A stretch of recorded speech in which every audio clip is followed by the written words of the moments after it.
This hot and airless cargo ship hold, which is 5 feet deep, has been modified to house all of the captives. A shelf has been built in the middle of the hold. The shelf extends 6 feet from each side of the vessel. When the floor of the hold is completely filled with bodies, the rest of the captives will climb onto the shelf. Their sleeping space will be very narrow and very low. Each person will have a width of no more than 16 inches to lie on. He will not be able to turn or lie down on his back. If his place is on a shelf, he will lie with no more than 2.5 feet of space overhead. Each naked body will fit into the next person's lap, and the row of captives will look like sardines packed tightly in a can. Even so, they may consider themselves lucky. If the hole were deeper, 6 feet instead of 5, a second shelf would have been set in above the first. In such case, each slave would have had no more than about 20 inches of headroom. The captives would be concerned about breathing rather than anything else. The hatchway is grated, and there are small gratings high on each side that let in fresh air. Of course, they don't let in enough air, and when it rains or storms, they are closed off altogether. In the unbearable heat, with every naked body sweating and with latrines giving off their horrible stench, the smell in the hold is overwhelming. It is so bad that people die. They simply suffocate. The sick have to be removed to a room under the forecastle. In the hold, where there is so little oxygen that a candle will not burn, the surgeon cannot attend to them. He will faint. Many a morning, the dead must be unshackled from the living and tossed overboard. Packing captives on cargo ships was such serious business that an argument existed between various captains as to whether one should pack tightly or pack loosely.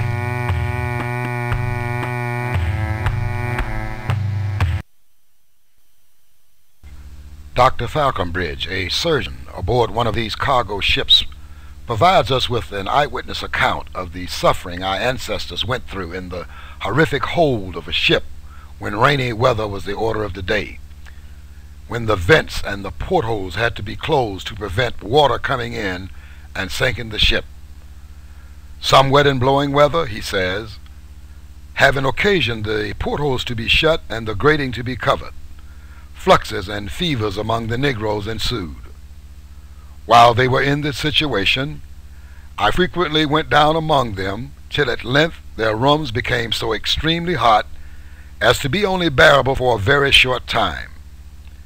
But the excessive heat was not the only thing that rendered their situation intolerable.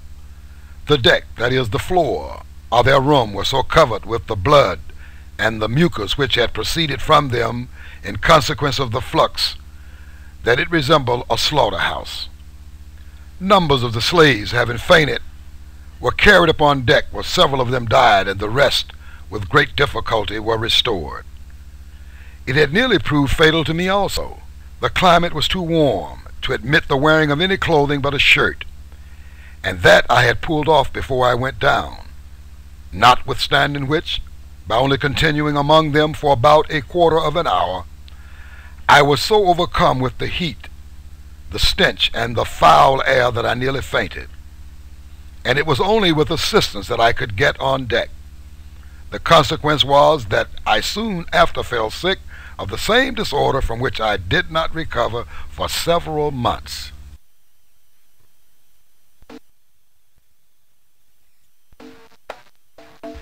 It is night, and there's a lot of noisy quarreling down in the ship's hold.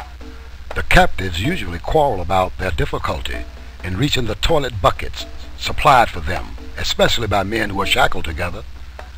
They are supplied 3 or 4 large buckets of a conical form, about 2 feet in diameter at the bottom and only 1 foot at the top, and in depth about 28 inches, to which when necessary the Negroes have recourse. It often happens that those who are placed at a distance from the buckets, in endeavoring to get to them, tumble over their companions in consequence of their being shackled. These accidents, although unavoidable, are productive of continual quarrels, in which some of them are always bruised, In this situation, unable to proceed and prevented from going to the tubs, they desist from the attempt, and as the necessities of nature are not to be resisted, they ease themselves as they lie. It is now 10 a.m. in the morning. The captives have been brought up on deck.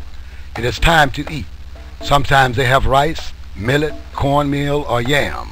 Other times they have horse beans, consisting of palm oil, pepper, water, and flour, which the sailors call slabber sauce. Some of the captives refuse to eat, but the captain has a remedy for that. He calls for the special instrument called the speculum oris, or mouth opener. This instrument is forced between the victim's teeth, and his mouth is forced open, and food is poured in through a funnel. After the meal, it is time to exercise. The men are forced to dance, so the shackles gall their swollen ankles. Their legs bleed, but they must dance up and down, up and down. They dare not stop dancing because the seamen are walking around them with whips in their hands. A musical beat is made from tapping on an upturned kettle. Dance, dance, dance. On another section of the cargo ship, the women are forced to dance too. They jump up and down joyously. The seaman who is guarding them shouts, "Sing!"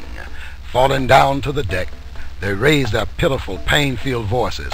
They are not in the mood to sing the joyful songs of their old land. They sing songs of sorrow, songs of hunger, songs of sickness, and songs of fear. Could this have been the birth of the blues?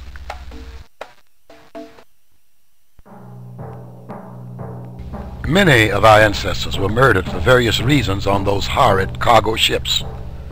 The English claimed the French carried poison to administer to the captives in case of contagious sickness or food and water shortages. A story is told about a Frenchman who poisoned 480 captives out of a population of 500. The most infamous case involving the jettisoning or throwing overboard of our captive ancestors occurred on a ship named Zong, which sailed out of Liverpool, England. On September the 6th, 1781, this ship had a cargo of 400 captives. Sickness broke out on the ship, and approximately 60 captives died, including 7 seamen. After he had sighted land, the ship's captain announced to the ship's crew that the ship was short of drinking water and would not finish the trip. He explained to them that if the captives died of an illness or thirst, the economic loss would be suffered by the owners of the vessel. If, however, they were thrown into the ocean, the loss would be covered by the insurance companies. A decision was made, and 130 of the sickest captives were set aside to be cast into the ocean. The first group of 54 were thrown overboard on November the 29th. Then, on December the 1st, a second group of 42 were thrown overboard. Following this group later that day, as rain began to fall, the final 26 were handcuffed and thrown into the sea. The last 10 resisted the sailors and would not allow them to throw them overboard. They jumped overboard on their own accord.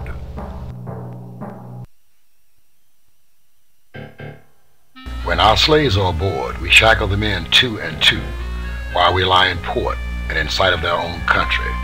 For it is then they attempt to make their escape and mutiny, to prevent which we always keep sentinels upon the hatchways, and have a chest full of small arms ready loaded and primed, constantly lying at hand upon the quarterdeck, together with some grenadier shells, and 2 of our quarterdeck guns pointing on the deck thence, and 2 more out of the steerage, the door of which is always kept shut and well barred. They are fed twice a day, at 10 in the morning and 4 in the afternoon, which is the time they are apt to mutiny.